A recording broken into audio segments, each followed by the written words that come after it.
wow, there you go. You see, it was easy, wasn't it? Oh, wow. All seriousness, this has been, I think, the best investment.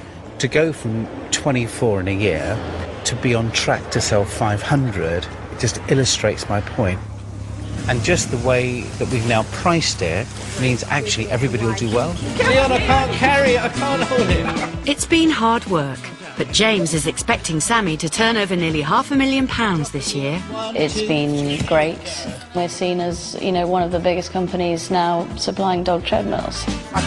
And it's now time to set the record straight with his fellow dragons. On my way down here today, when I was thinking about the lorry coming in with 150 treadmills, I thought what I'm going to do is I'm going to actually give the biscuit to Daffy and say, Peter, now tell me who is better, who's the best dragon? Sammy's got a great product. It's a bit quirky, I accept that, but it makes money.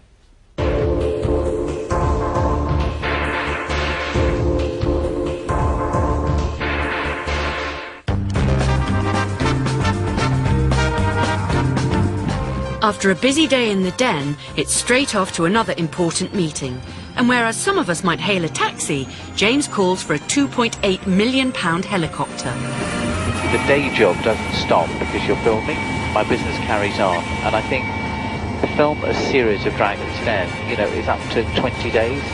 And to take 20 days out of your normal business activity is really challenging.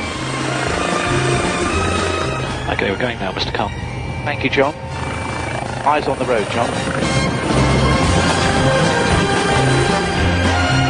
This year, I think it's a little bit more of a level playing field, and I also think from my point of view that because when people walk in now, they sort of immediately recognise me too, I feel a bit more established in there, so it's been great.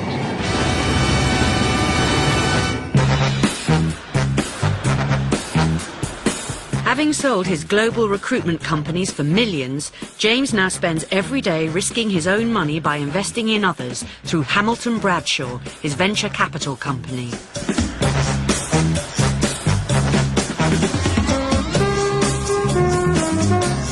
One of the things that makes Hamilton Bradshaw quite unique is, unlike a lot of private equity firms which invest funds on behalf of institutions, pension funds, etc., my company only actually invests my own money. So the good thing is when they work, all the return is mine. The sad thing is when they don't work, unfortunately, I lose all my money. How are you? Coming in? Okay. Today, James and his team are scrutinising a multi-million-pound investment that he made earlier this year. I think what we'd like to do is to try and get to a point where we can agree the budget and the forecast for the current year. The overall picture for the group budgeted for the next year is 240 million. When I'm outside the den, I tend to do bigger deals. The investment I'm looking at today, this was quite an expensive one for me. This one, we actually invested £12 million. In the core recruitment business, slightly tougher market conditions suggest that we'll be achieving 20 to 25% increase in our recruitment business. But how does James's corporate portfolio sit alongside his investments in the den? 70%. Most of my investments in Dragon's Den are probably the most demanding. There's always something happening every day with one of those investments. But to a large extent, that is, you know, some of the fun parts of actually investing in Dragon's Den. But it's not all work. At least once a month, James travels 850 miles to spend some quality time with some quality toys. Okay. Yes, they're fans of Dragon's Den. And this little runaround would set you back about £500,000. For me, this is definitely my little bit of fun. When I'm not working, this is probably where you're always going to find me. So if I'm not in the office, just check me out in Caan. James says giving himself this space is essential to ensure he stays at the top of his business game.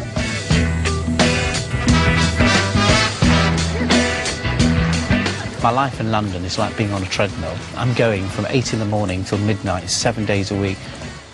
So I think for me, I need to get away. And in a way, this is exactly what I'm doing. I'm just uncluttering my mind just need 2 or 3 days to be somewhere like here and to really go back completely recharged. This is still part of being a businessman. I think for me, you need time to reflect, you need time to think, and you need time to make those tough decisions. And I think for me, this is the best way of doing that.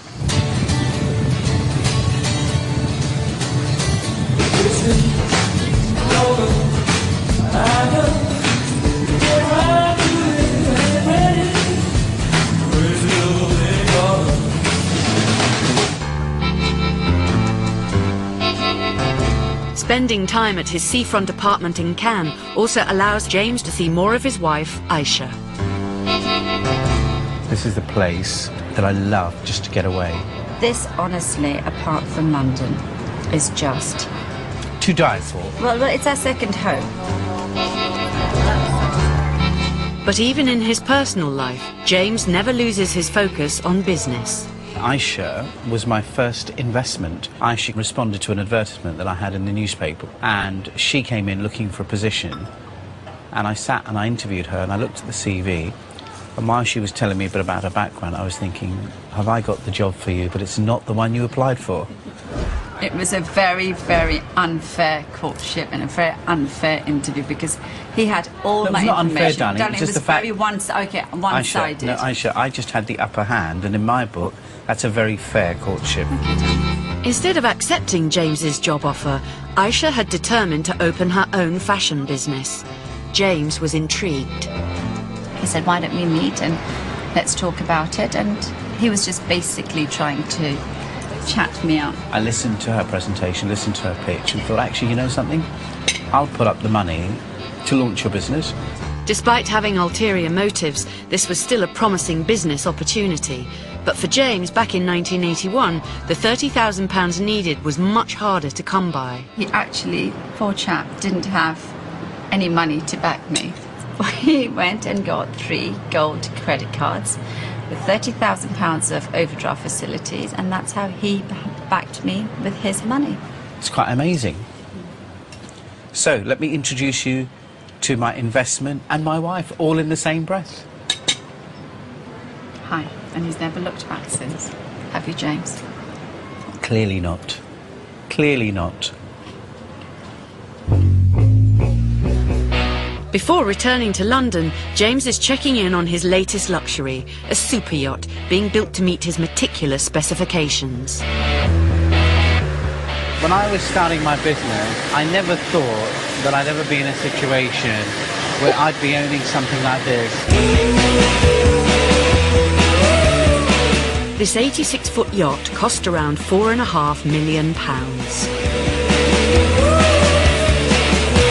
You know, I get like goose pimples actually when I come here just to see this and think, my God, this is mine. And to be honest, I'm like a child. I can't wait to get this in the water. What we've got down here, this will be the lounge. As you can see, it's a bit of a mess at the moment. So this will be like the nerve centre of the yacht. So when I'm living on the boat, this will give me the opportunity of still controlling the empire. So it'll be fabulous.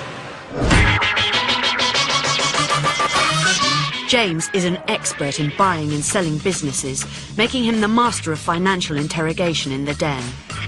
What are you planning to spend to market your website? 50,000. You die instantly. The questions you're going to get from James will often be the hardest and the most ferocious. They'll be the questions about the numbers.